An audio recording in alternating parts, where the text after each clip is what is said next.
I didn't realize how officially disposable I was in my family until my mother said it like she was reading a grocery list. Not angry. Not emotional. Just factual. Your brother's household takes priority, she said, lifting her fork without looking at me. You're flexible. You always have been. My father hummed in agreement, eyes still on his plate, like this was settled law. My brother smiled into his drink. Not wide. Just enough. I didn't react the way they expected. No tears.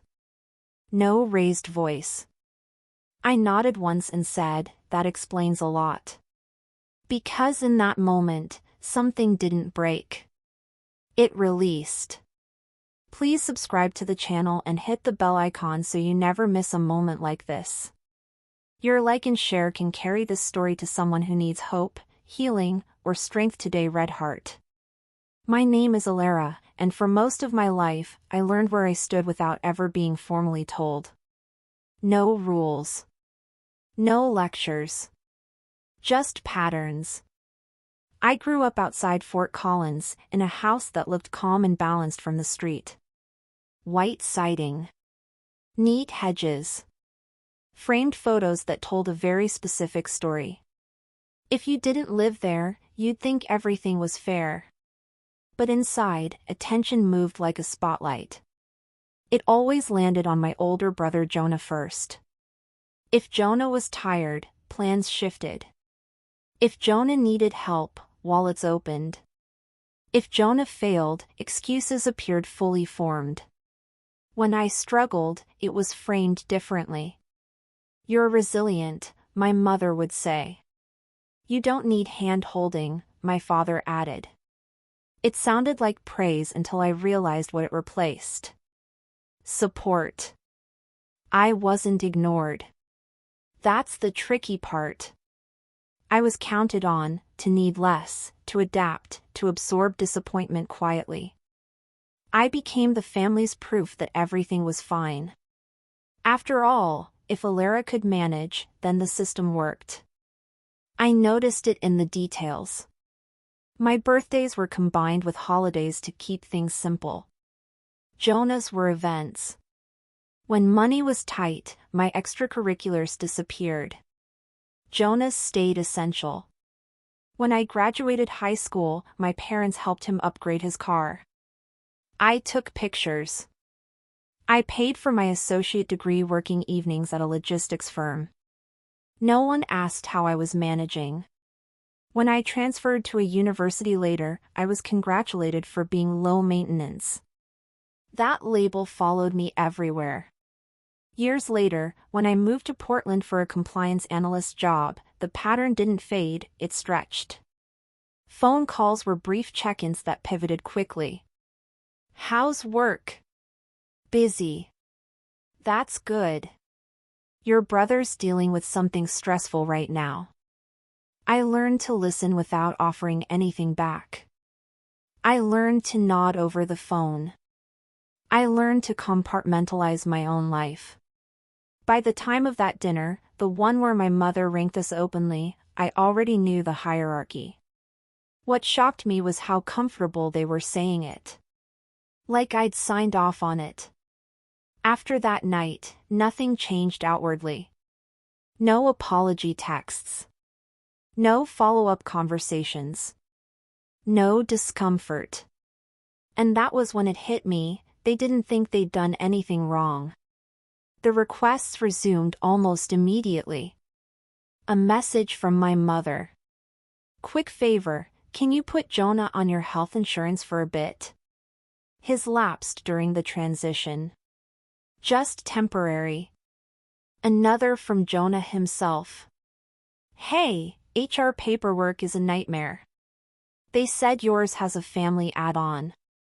Can I use it until things settle? I'll pay you back." This wasn't new. For nearly 2 years, my employer-provided insurance had quietly covered my brother, his spouse, and one of their kids. It had started as an emergency. Then it became invisible. I used to justify it. They need it more. I'm healthy. It's just paperwork. But after that dinner, I didn't answer right away. I felt the reflex, the old panic that silence would make me selfish. Instead, I left my phone face down on the counter. I finished dinner. I folded laundry. I went to bed. Nothing exploded. The next morning, there were 3 messages. Everything okay? Did you see my text? Please don't make this complicated. That line stuck with me. Don't make this complicated. What they meant was, don't interrupt the system. For the first time, I started paying attention to my own life with the same precision I used at work. I reviewed my benefits, my accounts, my obligations. I realized how much of my stability depended on never being allowed to need it. So I made changes quietly. I removed shared access to my insurance portal. I separated digital files. I scheduled a benefits review with HR. When Jonah called asking if I'd seen the renewal notice, I said, I'm not extending coverage. No explanation. No apology. The silence on the line stretched. What do you mean? He asked. I mean I'm ending it at the end of the month. He laughed once, short and disbelieving. Alara, don't do this right now. I am doing it, I said. He hung up. My mother called an hour later. Her voice was calm but tight. Why didn't you talk to us first? I didn't realize it was a group decision, I said. She sighed, like I was being difficult on purpose.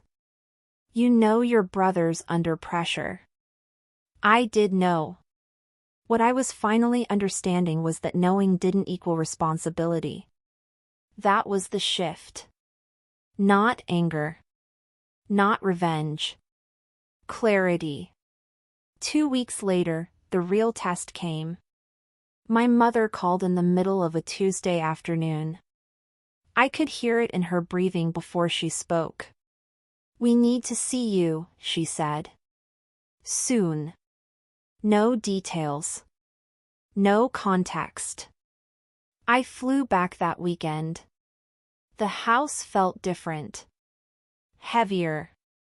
The kitchen table was covered in envelopes, notices from clinics, billing departments, coverage warnings. My brother sat stiffly, jaw tight. My father stared at nothing. They didn't ask how I was.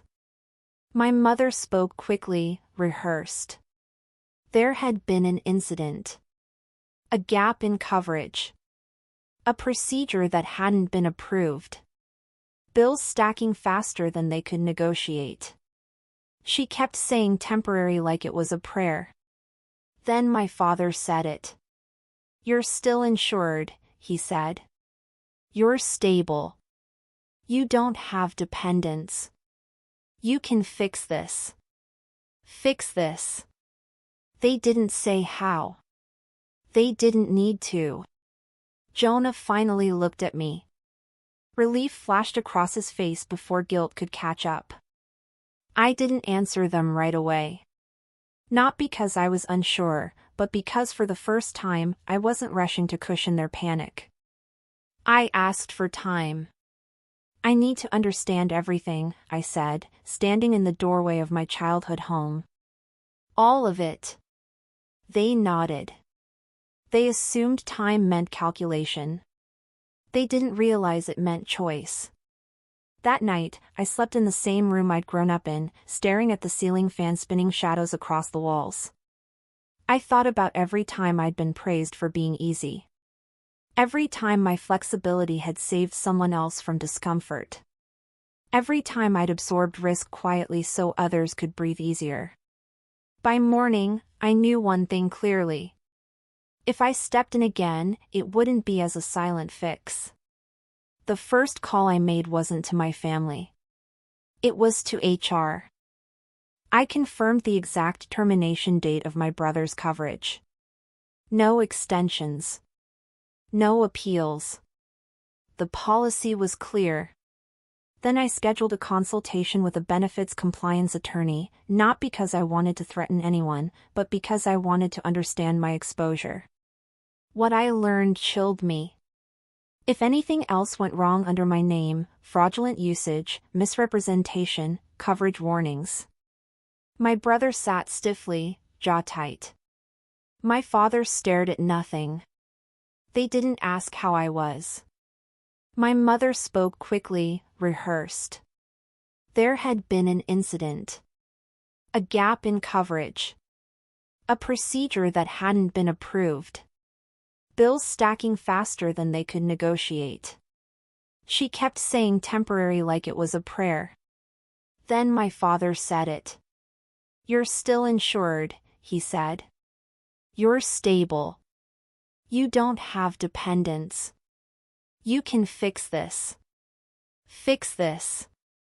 They didn't say how. They didn't need to. Jonah finally looked at me. Relief flashed across his face before guilt could catch up. I didn't answer them right away. Not because I was unsure, but because for the first time I wasn't rushing to cushion their panic. I asked for time. "I need to understand everything," I said, standing in the doorway of my childhood home. "All of it."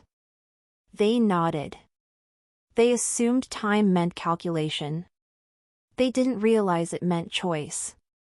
That night, I slept in the same room I'd grown up in, staring at the ceiling fan spinning shadows across the walls. I thought about every time I'd been praised for being easy. Every time my flexibility had saved someone else from discomfort. Every time I'd absorbed risk quietly so others could breathe easier. By morning, I knew one thing clearly. If I stepped in again, it wouldn't be as a silent fix. The first call I made wasn't to my family. It was to HR. I confirmed the exact termination date of my brother's coverage. No extensions. No appeals. The policy was clear. Then I scheduled a consultation with a benefits compliance attorney, not because I wanted to threaten anyone, but because I wanted to understand my exposure. What I learned chilled me. If anything else went wrong under my name, fraudulent usage, misrepresentation, unpaid balances, I wouldn't just be emotionally involved. I'd be legally responsible. That realization hardened something in me. The next appointment was with my therapist. I told her everything. The dinner. The ranking. The expectations wrapped in politeness. She listened, then said something that stayed with me. "You've been confused with a resource," she said. "Not a person." When I returned to Fort Collins the following weekend, I didn't bring solutions. I brought structure.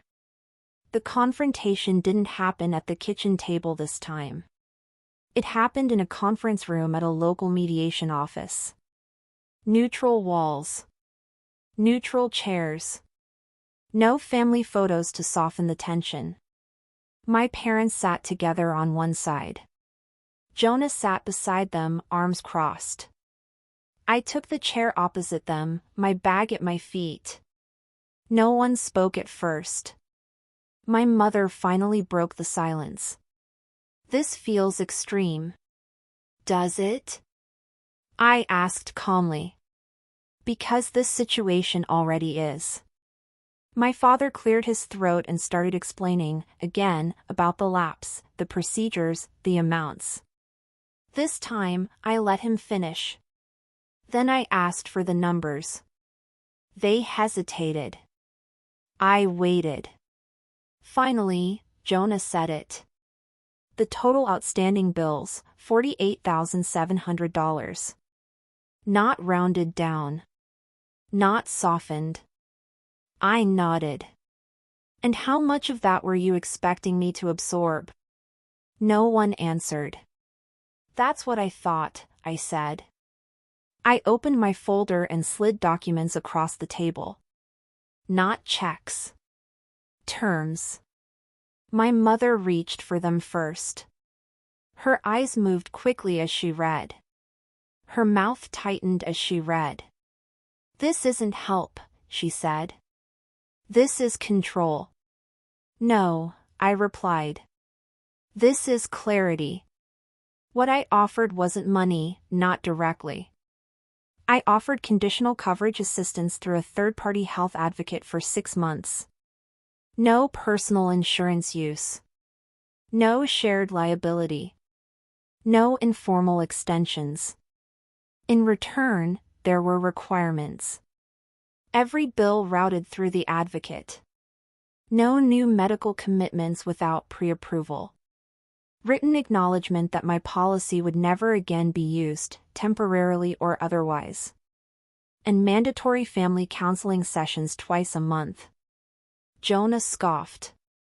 "You're treating us like strangers." I looked at him. "No. I'm treating this like risk." My father leaned forward. "You're punishing us." I shook my head. "I'm ending the assumption that I'll bleed quietly." My mother's voice cracked. "We raised you better than this." I met her eyes. "You raised me to survive without you." That landed harder than anything else I'd said. Jonah pushed his chair back slightly. "If you don't help, we could lose access to everything." I nodded.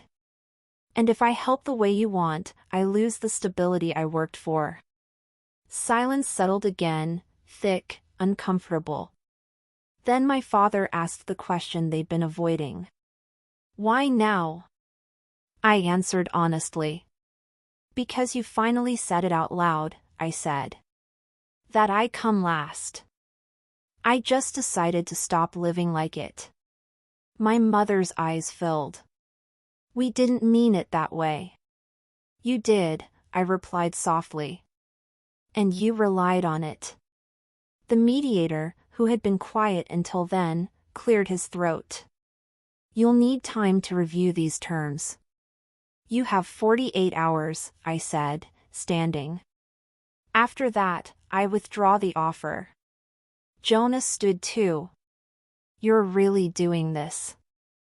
"I already did," I said. As I walked out, my mother called my name. "If we say no," she asked, voice trembling, "what happens to us?" I turned back. "Then you handle it," I said. "The way I always have." The next 2 days were quiet. Too quiet. No calls. No texts. No last-minute guilt. On the 3rd morning, my father emailed me. Subject line, reviewed. The documents were signed. When I returned to collect the copies, no one spoke much. Relief sat heavy in the room, but so did resentment. I didn't stay long. Back in Portland, the changes started slowly. Bills were paid, on schedule, documented. Spending was reduced. Appointments were coordinated through the advocate. And something unexpected happened. Without my insurance to fall back on, Jonah became careful. He asked questions. He read fine print. He stopped assuming safety nets would appear. Therapy was awkward at first. My parents struggled to hear without defending. Jonah struggled to speak without blaming. I didn't struggle. Because I wasn't trying to prove anything anymore. Weeks passed. Then months. The urgency faded. The panic softened. And for the first time, my phone didn't feel like a ticking clock. My mother started calling just to talk. And that choice, clear, firm, unapologetic, changed everything. The aftermath didn't arrive with fireworks. There were no slammed doors. My father asked about my work. Jonah stopped asking for help and started offering updates instead. Not because I demanded it. Because the system had changed. One night, sitting alone in my apartment, I realized something quietly powerful. I wasn't waiting for them to choose me anymore.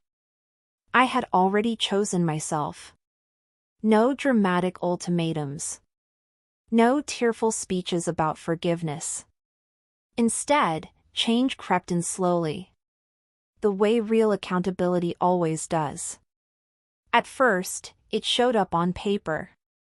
Spreadsheets replaced guesswork. Medical bills came itemized instead of vague. Appointments were scheduled based on necessity, not convenience. My brother stopped assuming solutions would appear if things became uncomfortable. That alone altered the rhythm of everything. My parents adjusted too, though less gracefully. My father became quieter. He spoke less in therapy, choosing his words carefully, like someone realizing too late that confidence had often replaced responsibility. My mother cried often, not loudly, but with that restrained sadness that comes from recognizing your own role in someone else's pain. She said once, during a session, "I thought praising you for being strong was enough." I didn't respond immediately. Because strength, when it's assigned instead of chosen, isn't a gift. It's a burden. Jonah changed in ways I hadn't expected. Without my insurance coverage protecting him from consequences, he became cautious. He learned how to ask questions without entitlement. He stopped using urgency as leverage. For the first time, he experienced the discomfort of limits and survived it. Our relationship didn't suddenly become warm. But it became honest. That mattered more. The biggest shift, though, wasn't theirs. It was mine. Back in Portland, my life felt quieter in a way that startled me at first. I wasn't bracing myself every time my phone vibrated. I stopped calculating worst-case scenarios on behalf of people who weren't doing the same for me. I slept better. I planned further ahead. I spent money without guilt, knowing it wasn't already promised to someone else's emergency. One evening, my mother called unexpectedly. Not with a request. Not with panic. Just curiosity. "How are you, really?" she asked. The question caught me off guard. "I'm good," I said slowly. Not managing. Not holding things together. Just good. She was quiet for a moment. "I didn't know we were taking that from you." "You didn't ask," I said gently. "And I didn't offer." That was the truth we were both learning to sit with. Over time, the dynamic continued to recalibrate. Family gatherings became smaller, more deliberate. Expectations were stated instead of assumed. When help was needed, it was requested, clearly, respectfully, with room for a no. And sometimes, I still said no. And the world kept turning.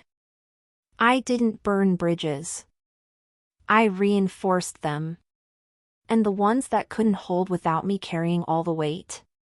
Those weren't bridges. They were traps. If you're listening to this and something in your chest feels tight, I want you to hear this clearly. You don't owe anyone your exhaustion. You don't have to earn belonging by disappearing. And choosing yourself doesn't make you selfish, it makes you honest. For the first time in my life, I wasn't waiting to be chosen. I had already chosen myself. And that choice, quiet, firm, and unapologetic, gave me a life that didn't require me to be last in order to be loved.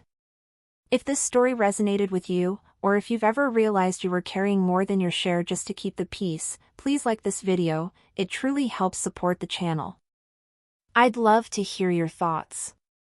Share where you're listening from in the comments, and if you want to keep hearing stories about reclaiming yourself from family expectations, don't forget to subscribe and turn on notifications. Sometimes, the bravest thing you can do isn't holding on. It's finally letting go of the role you were never meant to play.